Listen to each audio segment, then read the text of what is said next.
What's up, guys? Elijah Schuyler here with Obsidian Realty Group, and thanks so much for joining our online first-time homebuyers course. Buying a property may be the single largest purchase that you ever make in your lifetime. And coupled together with that, statistics show that homebuyers will only purchase between 1 and 3 properties in their entire lifetime. So the large purchase price, coupled together with an inability of acquiring confidence through repetition and experience, can lead to a sense of uncertainty, lack of confidence, or even fear in the home buying process. That's totally understandable. You can't expect to be confident in making decisions based on information or experience that you don't have.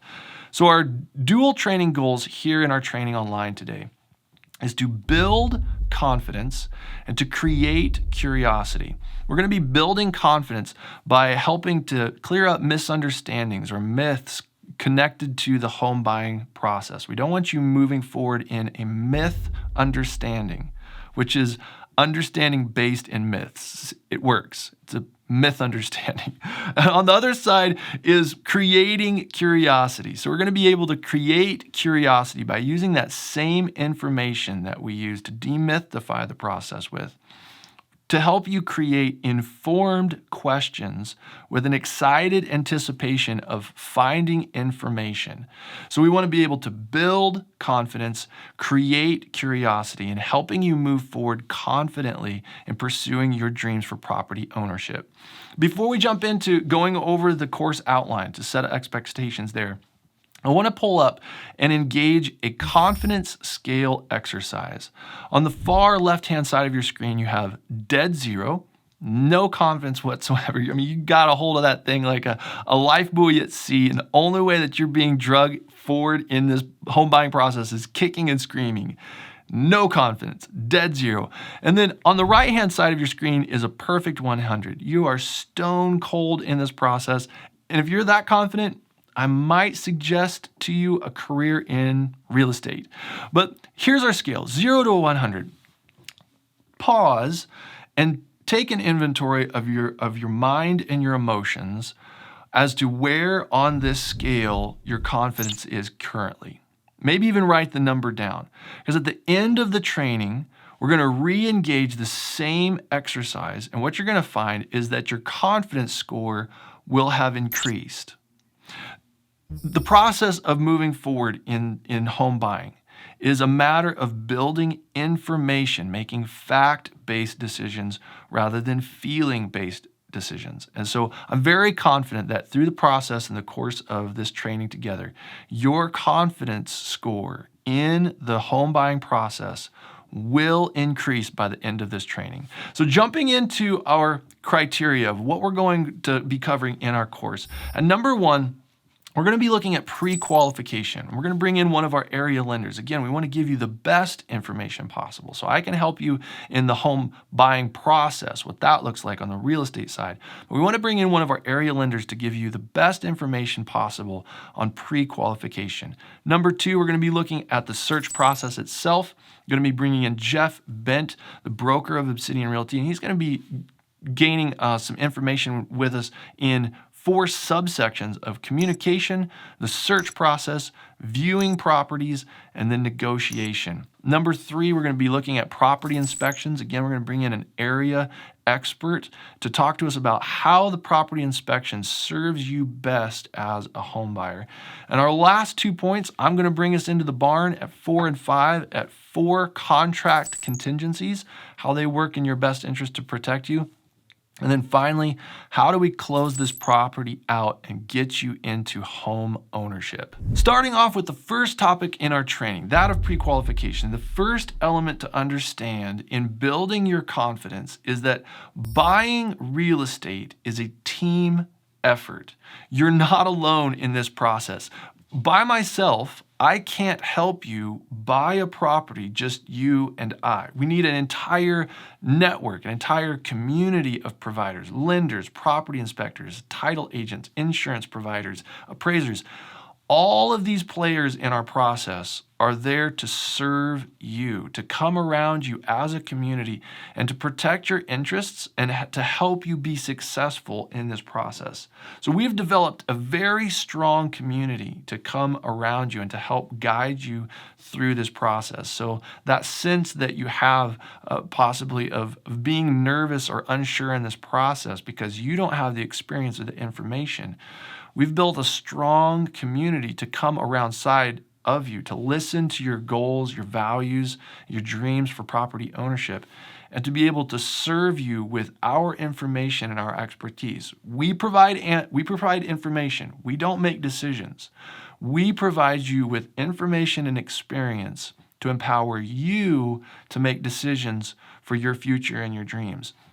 So in our process, one of our key members in this community is our lender. Without financial backing, we cannot move forward in buying a property. We have to have that financial undergirding before we go out and start looking for properties.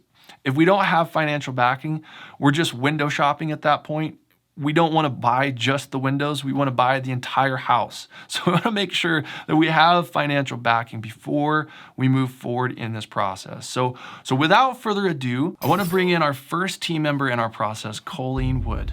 COLLEEN is the producing branch manager with the Wood team at Fairway Independent Mortgage here in Bozeman, Montana. And my experience with COLLEEN has been amazing. Absolutely loved her passion and advocacy for our buyers, her service-oriented vision, especially for the community, and her empowering leadership with the Wood team. So COLLEEN, thank you so much for being with us here today.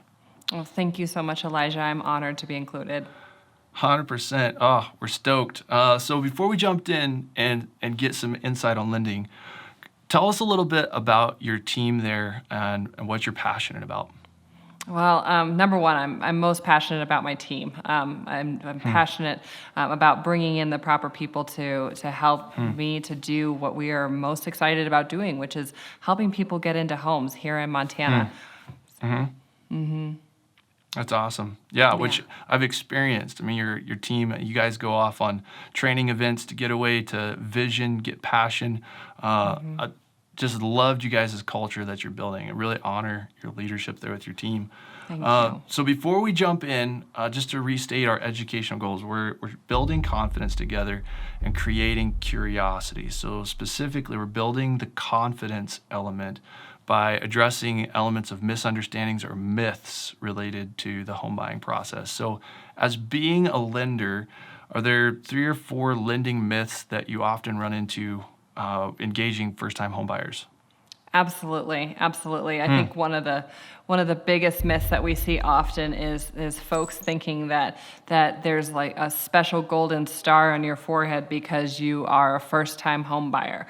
I hear that every day. I hear folks saying, "But I'm a first-time home buyer," or I was a first-time home buyer, but now I'm not, so now I can't get a good deal again.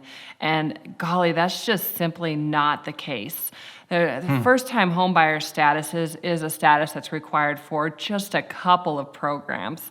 But the programs that are not first-time homebuyer programs are really great too. And so we have folks that will want to hold out on their first-time homebuyer status for that special property. They don't want to use their first-time homebuyer for their first property or that first condo. They kind of want to hold out for it being the property that they're going to be in for a long time so they can get the special deal.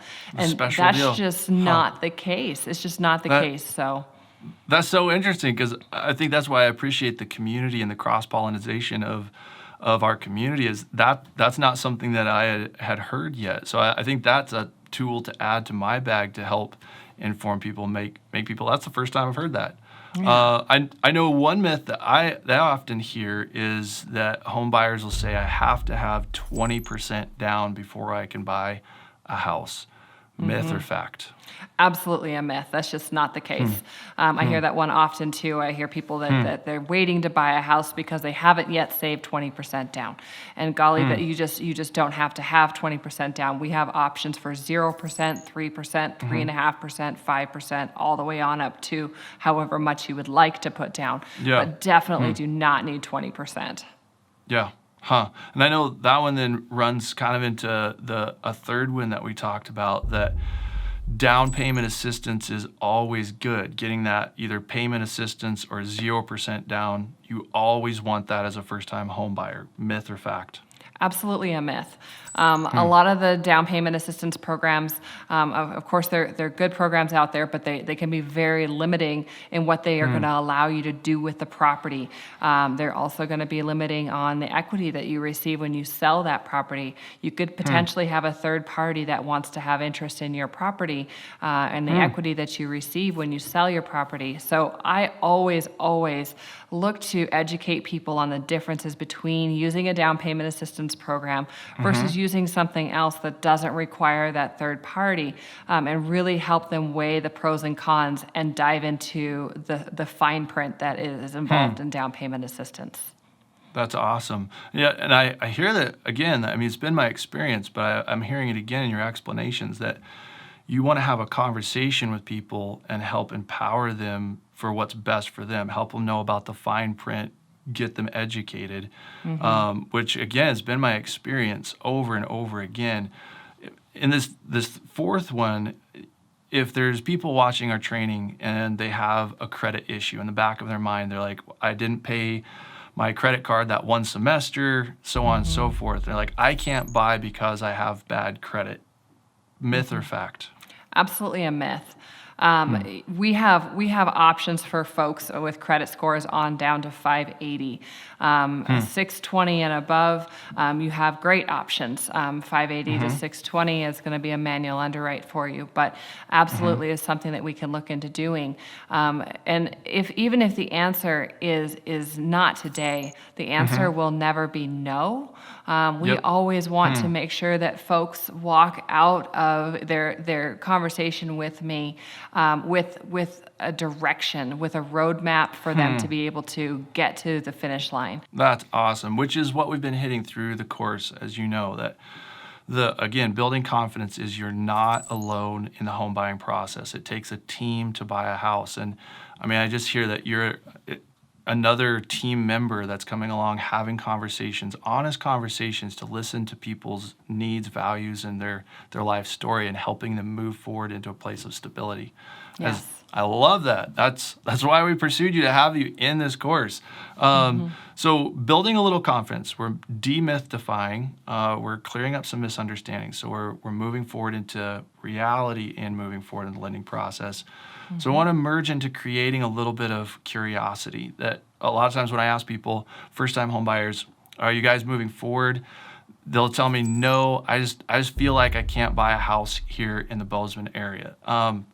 You can't know if you can buy a house in the Bozeman area until you get pre-qualified.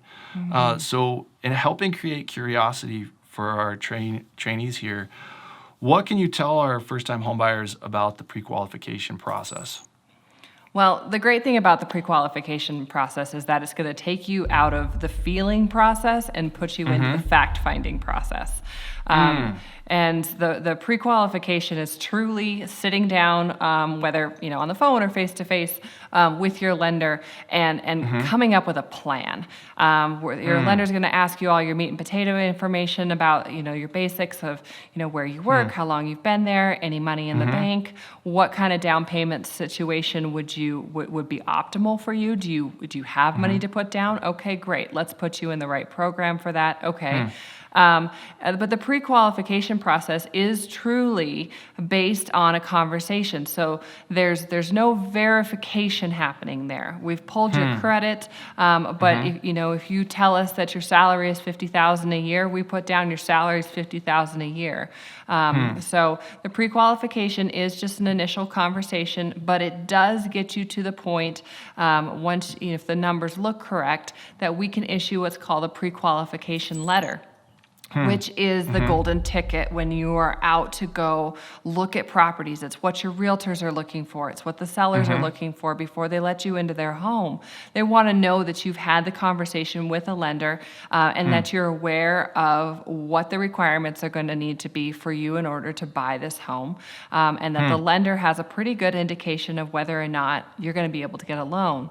So The pre-qualification process is something that gets really confused with the pre-approval, and they're not one and the same. So Interesting. pre-approval is once you have, you've been submitted to an underwriter and the verification process has happened. So we've verified that you make the money you say that you do. We've verified that you do have the down payment that you said that you do. So there is an additional layering of approval that we can provide. We can submit for a to-be-determined pre-approval before you actually pick a property, so that when you do go to make an offer, you could submit your offer with a true pre-approval, and all we're doing is looking to insert property and appraisal. So it's a very, very strong position Very to strong be position. in. Yes, very strong over Yeah, somebody and who's just pre-qualified. Just pre-qualified, yeah. So, I mean, I guess to clarify, what I hear you saying there is that the pre-qualification process is just resting on a first-time buyers or a home buyer, just a buyer in general. It's resting on their information that you provide, which kind of gives them a way forward. But the pre-approval is much stronger in that it's stamped with your institution's approval. It says these people are qualified for this amount, and then you just insert the property that matches up with that price tag.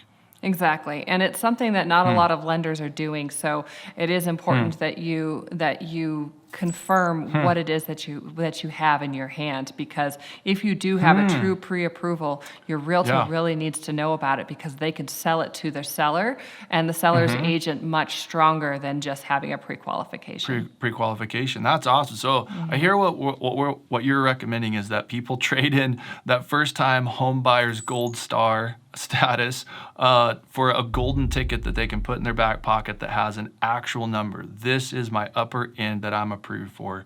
And that's going to put them in a lot stronger position moving forward with confidence, fact-based, moving forward with vision. So in our last few minutes here before we move on to our next training portion, any last minute tips that you'd give to our home buyers here in the training? Absolutely. So no, just don't wait. Don't wait. Get out there, have that conversation with a lender of your choice. This is a long-term play, and you want to be ready. You want to know what it's going to look like for you to be able to purchase a home. You're going to want to know whether or not there's something that's going to pop up on your credit report that you didn't know was there. That happens often. I pull somebody's credit, and there's something on there that they just did not expect to be there, and we need time in order to fix it. So before you go and fall in love with the property, and then the next day want to put in an offer, and that's the day you talk to a lender, that can be a real disappointment. So make sure that you're planning ahead. And even if it's a year out, go ahead and have that conversation. You might be surprised how much you do qualify for. Yeah, that's awesome, which then gives you a lot more, again, that curiosity. You find out what you're pre-qualified for. You know what you can actually buy. You can start looking at houses and dreaming of turning those into your home.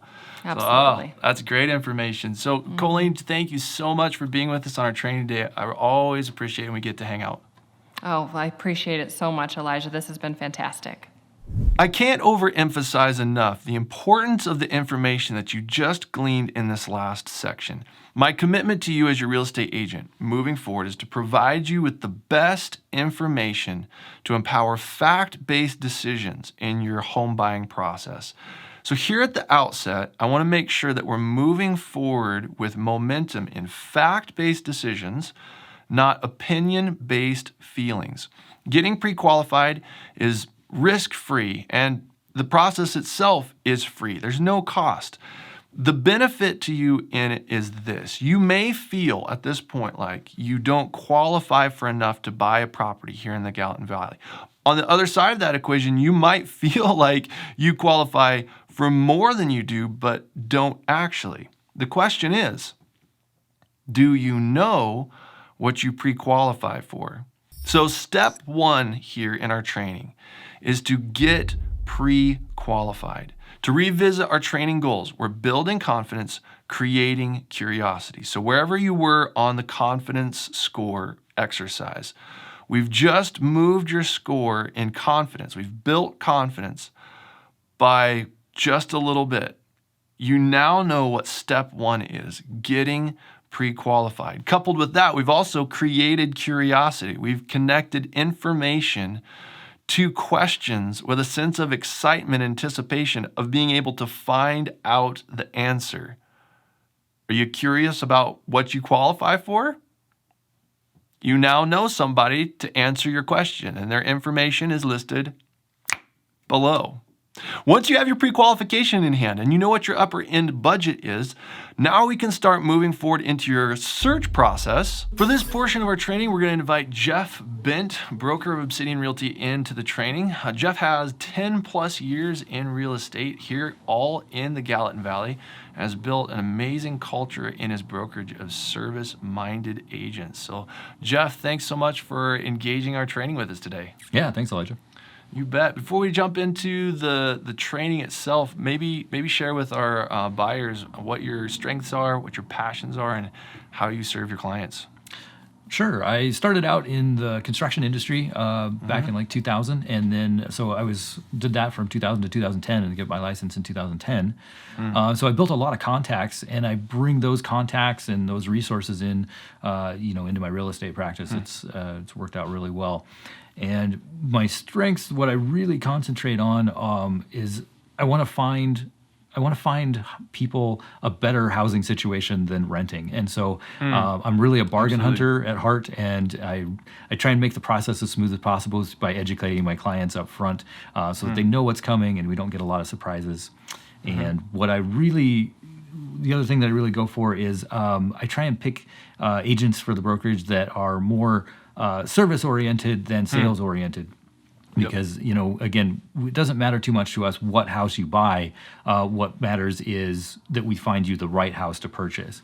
And so most of all of our agents came out of some kind of service industry, as you can attest to there. I was gonna say, I actually met you. You come in and do deals in the coffee shop where I was a barista. So yeah. I think you, sir, drink a caramel latte. Yes, caramel latte. Yeah. See, there you go. I listen. So I love that vision. So with our buyers, our vision towards our buyers is that we serve, don't sell. So we serve our clients. We're not selling properties. So I think a key communication of that is a high value for communication, so that when we sit down, talk with our clients, find out what is it that they're dreaming of, what's their goal, what are they hoping to do, and we incarnate that mindset and those heart desires, and then go out with our client's heart and mind, in our heart and mind, to find that specific property that serves their needs. So I love that aspect of the low pressure. If I had to sell, I wouldn't be doing real estate. I like serving people, not selling. So beyond understanding our client's specific goals and values and those kind of things, how does it serve a buyer's best interest to communicate directly with an exclusive buyer's agent? How does that serve to protect their interests? Yeah, the way it protects their interest is that they're not spreading out their personal information to multiple agents or to someone who's representing specifically the seller.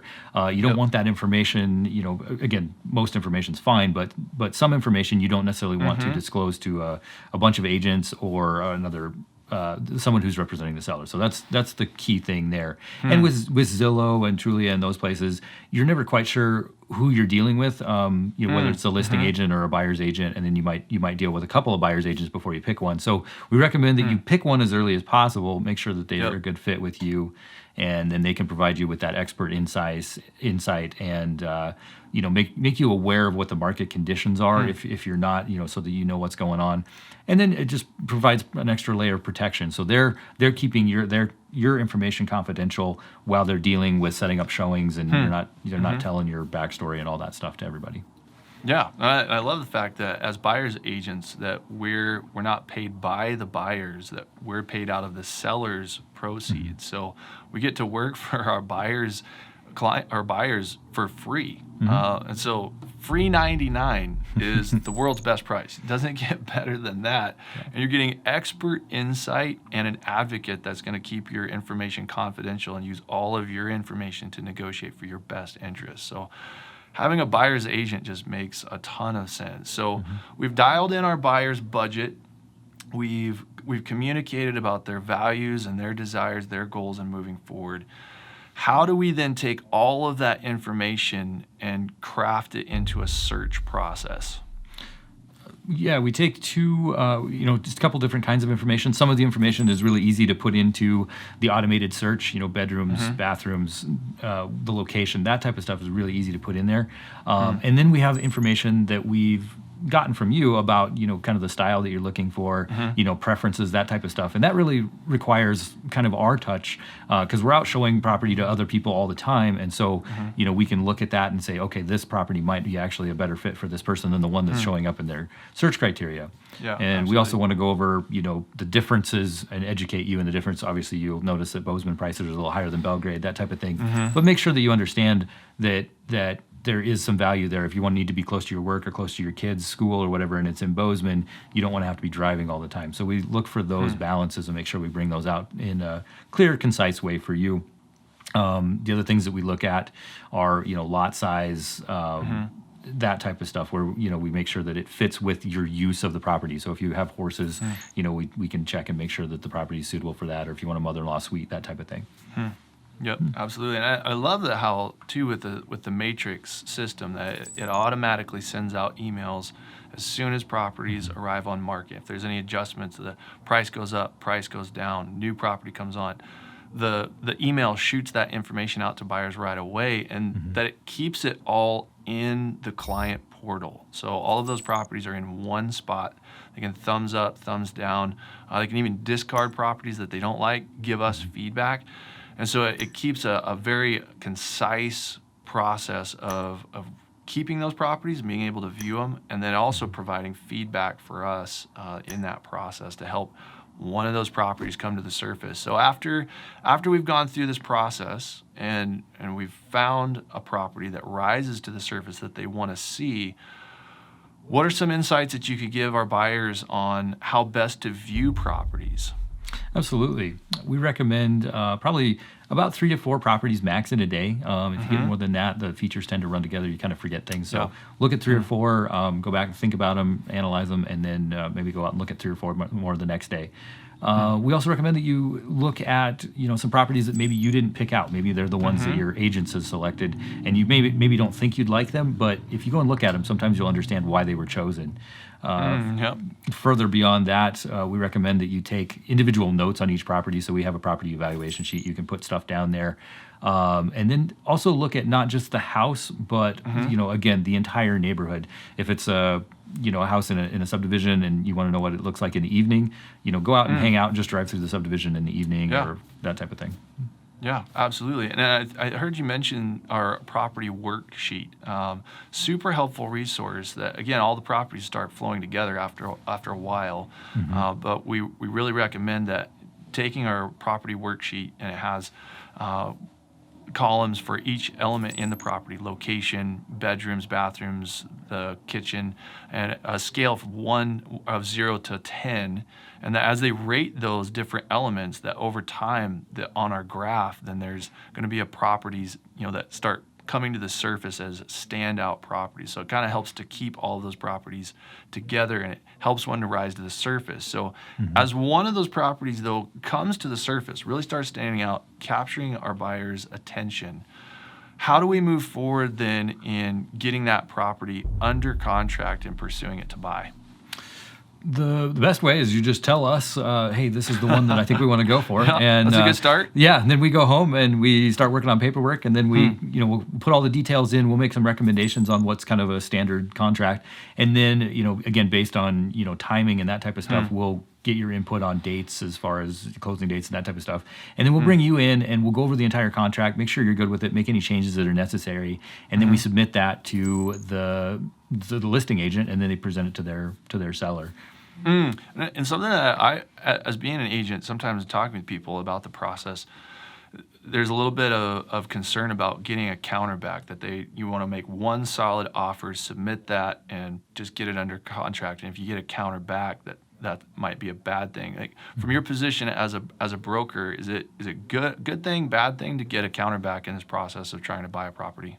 It's generally a good thing to get a counter offer. That means you didn't offer too much. The seller wasn't just like, yeah, that's great, that's above my bottom line, I'll take it. Yep. So there is that scenario, and then there's also the scenario where sometimes you do want to wrap it up quickly. If it's a very attractive property, you want to get it off the market while you finish making your decision. So again, most of the time it's a very good thing if you get a counter back. And the other thing that it does is it gives us insight into what the seller's priorities are, and so they may have different priorities for closing date or price or that type of thing. So we want to know what the important part of the contract is for them, and then we can advise you on whether you want to just accept that counter offer or go another round with the more counter offers back and forth and try and get a little bit different something there. So. That's awesome. So we go back and forth. So we have our initial offer in the buy sell. We get a counter back, hopefully to rein in the price and any values on the seller's side and help negotiate for our buyer's values out of that learned value of what the seller sends back to us. Once we have the buyer's agreement and the seller's agreement on one piece of paper, bam, we're under contract. So now we've got our buyer's hypothetical property under contract here in this training. We've got quite a bit of ways to go before we actually get to move into the property, which we're going to talk about a little bit more in our training here. But before we merge on into our next session, is there any last insights or advice that you'd have for our buyers here in this training? Sure. One of the biggest things is it's never a waste of time to go look at property. So, we want to get you into as many properties as possible, so you understand you're comparing all the properties that you think you like with all the other properties that are out there, and you understand why they're priced that way. Give us as much information as you can on your priorities, and we'll try and accommodate those. And then lastly, better plans get better results. So make a plan and use our tools to help you, get those pieces in place. And then obviously Elijah would be a key part of that. He'll get all those tools set up and customized for your situation. That's awesome. Yeah, just like learning about your caramel lattes, I know how to serve people's needs. Give me a call. We'll figure it out. Jeff, thanks so much for being with us on our call today. Really appreciate your insights and your time. All right. Thanks, Elijah. I want to circle around to one of the last points that Jeff made in our training time together, that of getting out to see properties. It's never a waste of time for us to take you out to see properties, because what it's going to do is it's going to help to refine and define your values in buying a property. Once you stand in a specific property and you feel the environment, you walk through the place, you see how it's laid out, it's going to help, again, to refine and define your values in property ownership. Going into the process, there might be a number of things that you feel like are very specific values that you need in a property. But again, seeing numerous properties over time is going to help guide you into that perfect space that serves your needs and desires best.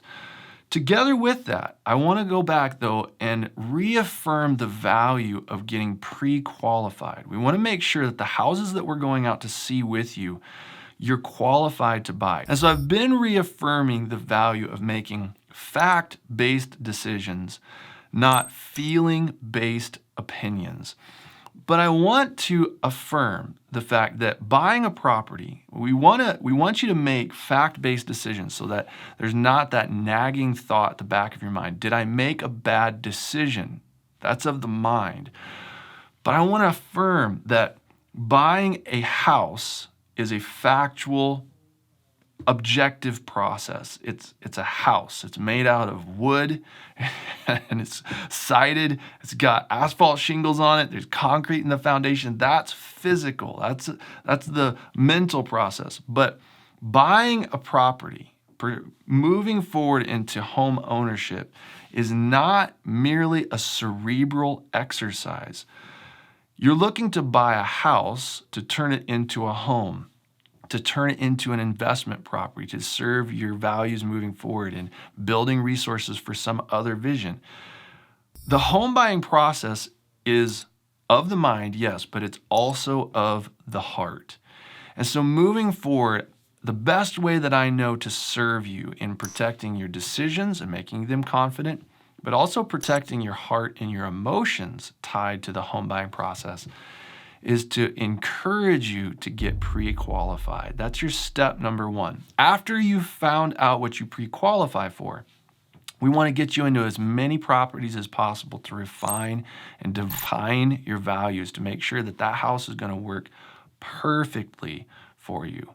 So once we get that property, the perfect property for you under contract. It's going to be a number of steps to go before you can actually move into that process.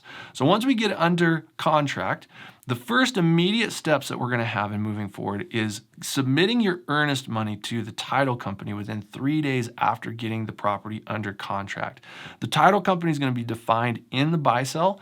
We'll let you know exactly where the title company is so that you can go and drop off your money. If that's not convenient for you, we can come to your place of business or wherever you're renting at the time, pick up your check and deliver that for you. And then right after the earnest money is submitted, we're going to go into the property inspection period. It's going to be usually about a 12 to 14 day period, the very front of being under contract, where we get to go in and inspect the property from roof to foundation to make sure that it works for you perfectly, that everything is in working order. So that brings us into section number 3 of our training, that of property inspections.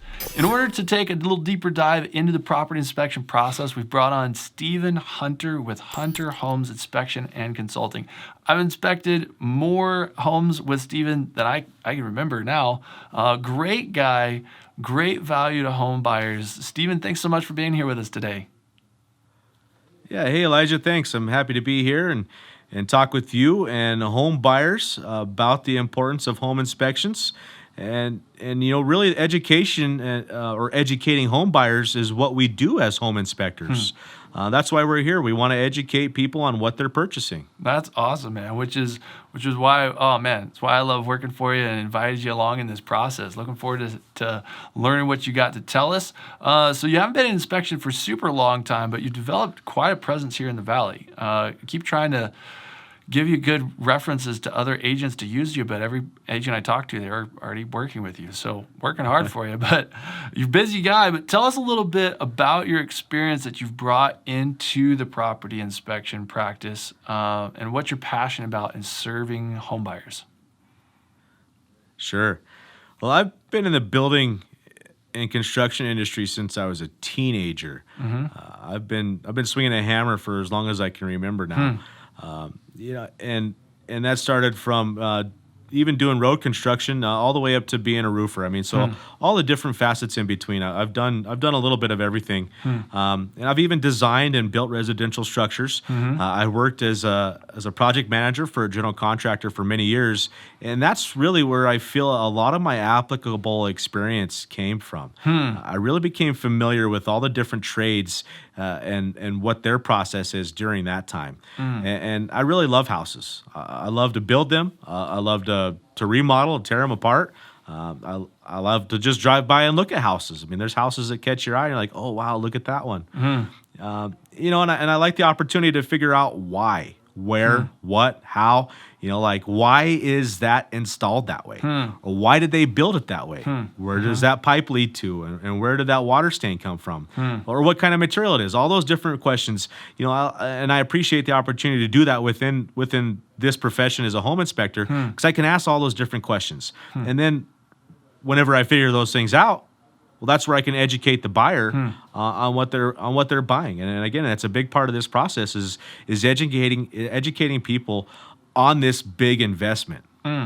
Absolutely, which is what we've been going over in the training, is building confidence and creating curiosity. So I think that's so huge, and being able to have information and experience helps us to be confident in the decisions that we're making. And I really appreciate how that information that you provide helps to educate our buyers in that process. So for our first-time home buyers who haven't experienced a property inspection before, how about run us through what the process looks like on the front end of you guys doing your property inspection as a property inspection team.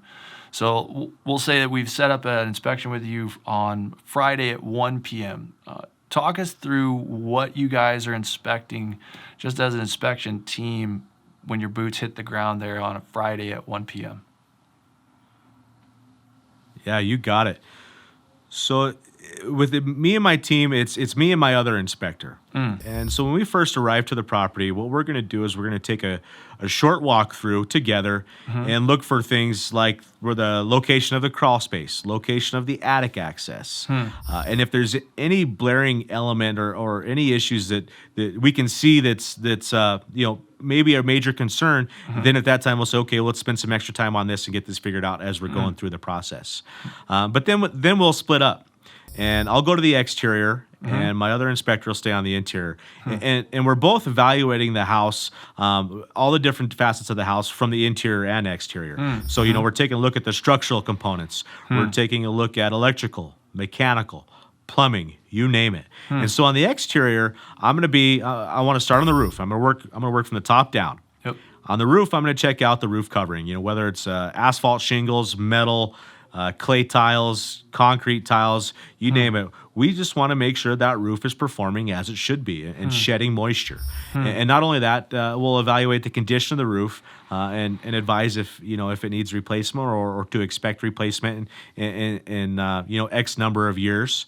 And then from there, I'll move down and evaluate siding, exterior of windows and doors. And again, we want to make sure those things are shedding water and diverting water away from the house. And then all the way down to the grade. So that being the exterior grade, want to make sure that water, again, is being diverted away from the home and not setting right next to your foundation where it can cause issues. So we're going to evaluate all that stuff on the exterior, even the electrical stuff on the exterior, like light fixtures and whatnot. We're going to go through outlets, all those things. And then after I get through that, I'm going to join my other inspector on the interior of the house, where he's been going through, and first thing he does when he goes in, he's going to turn on exhaust fans and anything that exhausts to the exterior. We want to make sure it's doing just that. So he'll turn on those exhaust fans, and then while I was going through my process on the exterior, I can see if the dampers are opening on those exhaust fans, or I can feel or hear the air exhausting from those different locations on the interior of the house. But when I get into the interior with him, I'm going to go up to the attic first of all. Again, I'm going to work from the top down. I want to get in the attic and see. Again, I'm going to evaluate structure up there. Oftentimes, there's electrical in an attic that I can see. At times, there will be ductwork in an attic for the forced air system. So I'm going to take a look at all that stuff, and then from there, going to come out of the attic, go through the interior of the house with my other inspector. And as we're doing that, we're checking out outlets, switches, operation of windows and doors from the interior. We're going to check out light fixtures, plumbing fixtures. We're going to operate all the kitchen appliances. We want to operate the oven, turn the oven on, make sure it's getting up to at least 350 degrees. We're going to operate the burners, make sure that they're all lighting. If it's a gas burner or gas range or electric range, we want to make sure that all of them are heating up the way they should be. Same with your refrigerator. We want to open up the refrigerator, make sure it's cold. If there is an ice maker or a water dispenser, we want to make sure those things are working correctly. Same with your dishwasher. I mean, we're going to even turn on the dishwasher and run a cycle through the dishwasher, make sure it's functioning as it should be and draining as it should be. So we go through all those things, and then we'll move into the crawl space. And in the crawl space or basement, we're going to inspect. Again, much the same thing. So a lot of times the crawl space or the basements where you're going to have a mechanical room where you're going to be able to see a lot of the plumbing and even some of the electrical and evaluate those things along with the major appliances like the water heater, the furnace or the boiler. We're going to go through and operate those things and evaluate their function and their condition. And then we're going to gather all that information and get it ready for our reports. We're going to have great photos, and at times we'll even have videos. If it's hard to describe something with just the written word or a still picture, we have the ability to take videos and provide videos to the buyers. Yeah, which is amazing. I think the thing that, in just everything that you've shared, like if I were to go into the same property and try to provide that level of resolution of for our clients, I wouldn't even know where to start.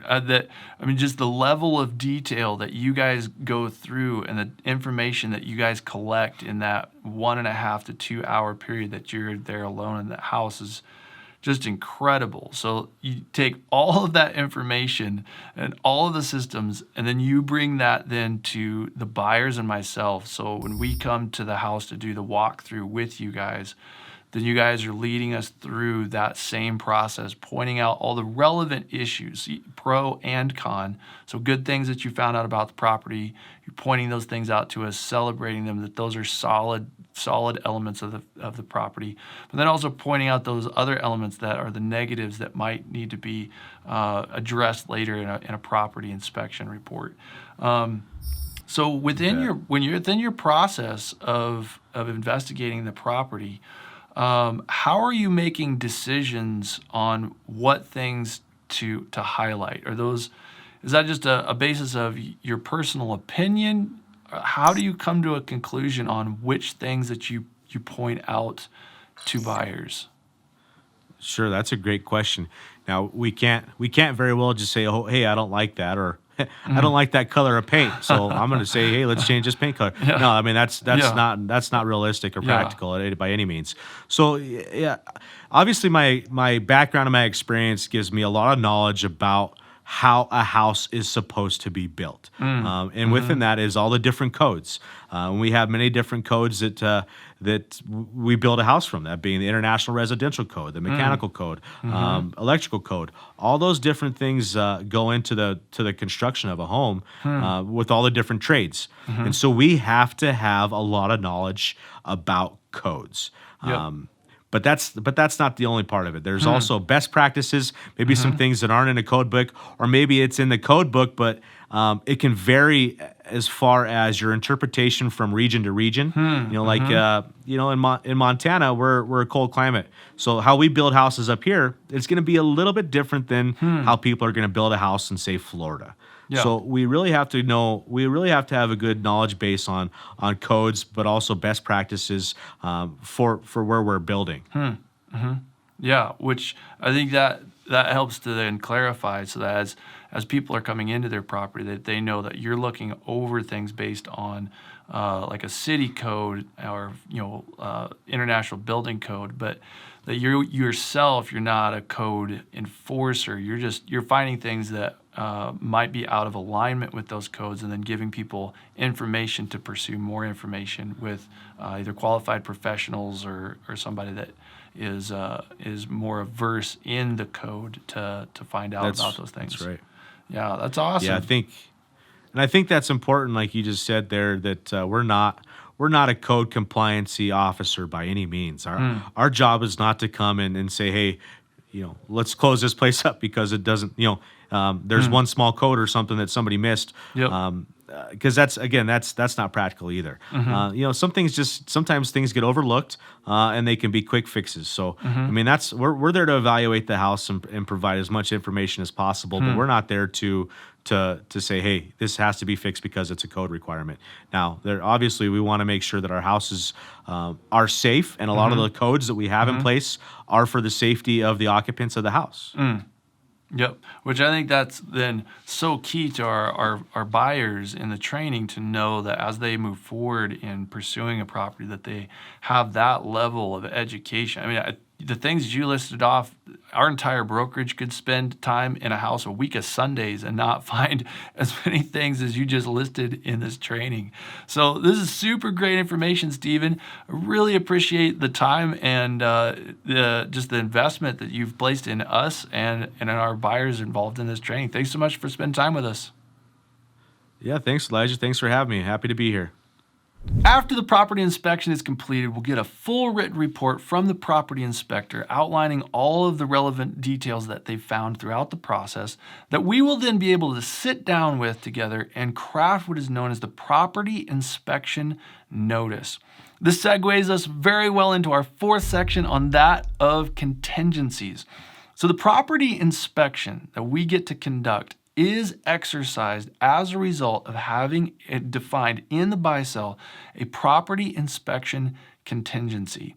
Contingencies serve to protect you as the buyer in your forward process in the event that something were to go wrong. So contingencies contained within the buy-sell are related to property inspection, insurance, loan application, title, appraisal, financing. And then there are 2 additional sections where we can write in additional contingencies to help serve to protect your interests. Contingencies provide you with the opportunity to terminate a buy-sell, receive your earnest money back, and halt the forward process without any legal liability to yourself. The property inspection provides an excellent opportunity to explain how contingencies work and how they are to be exercised by you. First, the property inspection itself is able to be exercised by us with the help of our professional inspector as a result of having a property inspection contingency contained within the buy-sell.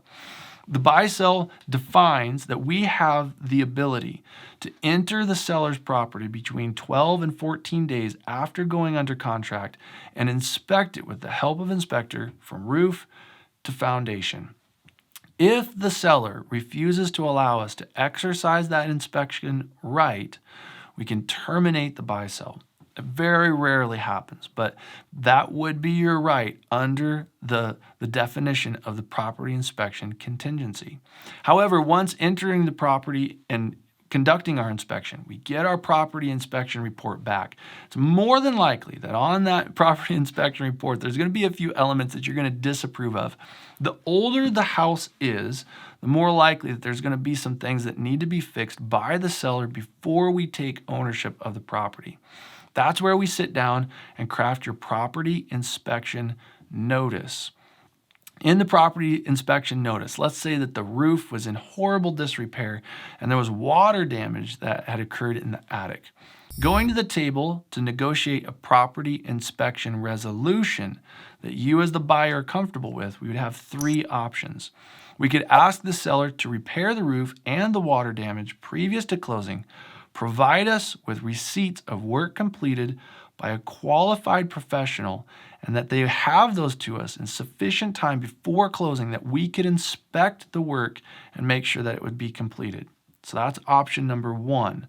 Option number 2 is we could negotiate that the seller would give you credit, that they would pay you an amount of money equal to the amount of damage that you would have to have repaired on the roof and the water damage in the roof, such that in you taking ownership of the property, you would be able to then fix the roof and the water damage after taking ownership of it with the money that the seller credited to you. And our final and third option, and going to the table, would be if we ask them to credit you money for the roof or fix the roof previous to closing, and they say, no, we're not fixing it and we're not giving you money. Your third option is to say, then we terminate this deal, we're pulling back, we're taking our earnest money back, and we're not buying your property. So hopefully you're discovering more and more of the confidence that you can have as a first-time home buyer in moving forward with curiosity to see if home purchasing is a possibility for you. Not only do you have an amazing community around you that's serving to protect your interests and make sure that you're moving forward in a way that you're protected in, but that you have an additional layer of protection via the legal instrument of your buy-sell itself. All of the forms that we use in brokering properties have been carefully created by entire councils of real estate attorneys. And so hopefully you're discovering that there's only one on-ramp to the road to discovering property ownership, and that's getting pre-qualified, making sure that you have financial backing and moving forward, being able to buy a property. But while there's only one on-ramp to this road to success, there are numerous ramps off of the process. Many people going into the process view it as the reverse, that there's many on-ramps to the process of buying a home and that there's only one off-ramp, buying the property. And whether you want to or not, you have to finish with that end result. Not the case at all. It's exactly backwards. There's only one on-ramp to the road to success in purchasing a property, but there are numerous numerous off-ramps from the process, and those are called contingencies. And our final and fifth topic in our training is that of closing. Get this puppy closed so that you can be a property owner. So 5 to 10 days before closing, your loan application will go through final underwriting with the bank. So we just came out of this section on contingencies, but your financing contingency, that if it's not approved, if you're not confident in that section, that contingency in financing runs all the way up to the very day of closing to protect your interests as the buyer. So 5 to 10 days before closing, your loan application goes through final underwriting and gets your final approval. Everything is on the up and up. Everything is looking good. So once your financing is in place, the whole process then moves forward to closing at the title agency. So the title company that you went to deliver your earnest money, it's the exact same place. So you go right back to there, arrive between 5 and 10 minutes before your closing to make sure that you're there on time. You can merge into that space comfortably and not stressed. Bring a valid form of ID. That's very important. They're going to have you sign a notary book and take a copy of your driver's license to make sure that the person signing for your property, that's signing legal responsibility to pay back your note, is actually you. So they want to have a valid driver's license. Passport will work as well. They're going to copy that, have you sign the notary book to make sure that you are signing for this legal responsibility in purchasing the property. So you want to prepare for about 45 minutes to an hour's time to sign all the documents. If you have small kids, highly recommend that you establish some childcare for them so that they can be in a separate space so that you can give your full attention to all of the documents that are in front of you. All of your funds, any closing costs that you might have, your lender is going to have arranged with you in advance to make sure that all of those are in place. They'll have a cashier's check for you to hand to the title agent, and then they're going to transfer all of the funds to the title company after we've signed. So your lender will transfer your funds from their institution to the title company. The title company will register those and then transfer those funds to the seller. So there's redundant systems all the way throughout to make sure that we keep track of all those funds and make sure that everyone has what they need. And then the closing documents themselves is going to be a thick stack of papers. You're going to want to do some hand exercises, make sure that your wrist is warmed up for all the signing that you're going to do. But the title agent is going to lead you through that process. And it's much the same like when you fly on an airplane and the flight attendant runs you through the pre-flight checklist. The title agents, they do this so often that they're going to go through each instrument at a time, each piece of paper, give you like a 70,000-foot view of what that document entails. And then if you have any further questions, they'll drill all the way down, clause by clause, to help explain things to you so you know exactly what you're signing. So after we sign all of those documents, the title company is then going to take all of those papers down to the county courthouse, give them to the county clerk and recorder. They put them into the file drawer and close the file drawer. Once your deed is recorded down at the courthouse, congratulations, you are now a property owner. Friends, that is the entire process of moving towards home ownership from financing clear to closing. Remember how we engage our confidence scale exercise at the beginning of this training. We're going to engage it here again at the end. It's very important for you to engage because what it's going to demonstrate to you is that you have built confidence and created curiosity just in the time period of this training. Get this mindset in place. This is your mindset moving forward. My dreams for realty become a reality when I become a part of the process. I can provide you with the very best information that I know how to provide in serving your process, but you are the decision maker. I provide information. You make decisions. You're always in control of your forward process towards home ownership. And so Engaging this confidence scale exercise is going to help demonstrate to you that you've already built confidence and created curiosity just here in this training. So we had zero, absolutely zero confidence in the process moving forward, 100 stone cold confident, you're going to become a real estate agent.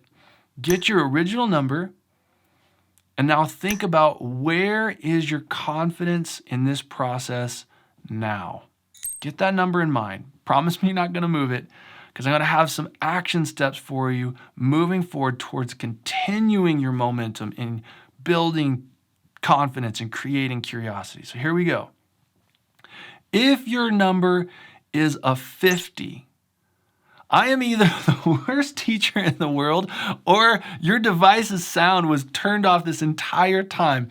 50-50 means that through a flip of a coin, you may or may not be able to determine what your first step is towards making your dreams for property ownership a reality. We know that's not true. Absolutely no risk, totally free, begins as a conversation, and it's your one on-ramp on the road to success towards property ownership. You know what it is? I'm not even going to say it. So we know that you're definitely 51 or higher. So if you're 51 to 75 on our confidence scale, you're more than likely a detail-oriented person who needs to know more about the nuts and bolts about the process and be able to work it through. So your action point is going to be, if you're 51 to 75, is to give me a call. We have an additional tier of first-time homebuyer training where we're going to go through filling out debt-to-income worksheets, engaging the property evaluation worksheet, activating a client portal and letting you click around in it, showing you what all the features are and how they work. If you're 51 to 75, give me a call and we'll get you signed up for our next tier of first-time homebuyer training. It's a conversational context. You're just going to love it. Give me a call. If you're 75 to 100, you're more than likely only in need of one thing: finding out how much do I pre-qualify for and how do I move forward in the lending process. If you're 75 or higher, your action point is to call the lender listed below. Friends, thank you so much for engaging this online first-time training experience with me. I've had an absolute pleasure giving you all this information and helping you serve you towards making your dreams for realty, dreams for home ownership a reality. If this resource was of value to you, it really helped you, and you know of a friend or family who could benefit from this training, please send them this training video. Down in the comments below too, put your original confidence score and what your confidence score moved to at the end. That'd be a huge encouragement to me, knowing that I'm helping serve to move you forward towards property ownership. Also, help encourage other people that the training is effective. Thank you so much for our home buying team members who joined us today. I'm going to be including their information at the end of this video. If you have any further questions, please reach out to them. I know that they would love to talk with you. Friends, again, thank you so much for joining me in this online training. It's been an absolute pleasure. I love serving people. You know what your first step is. Take it. You won't regret it. Again, my name is Elijah Scheidler. I work with Obsidian Realty Group, and have a wonderful day.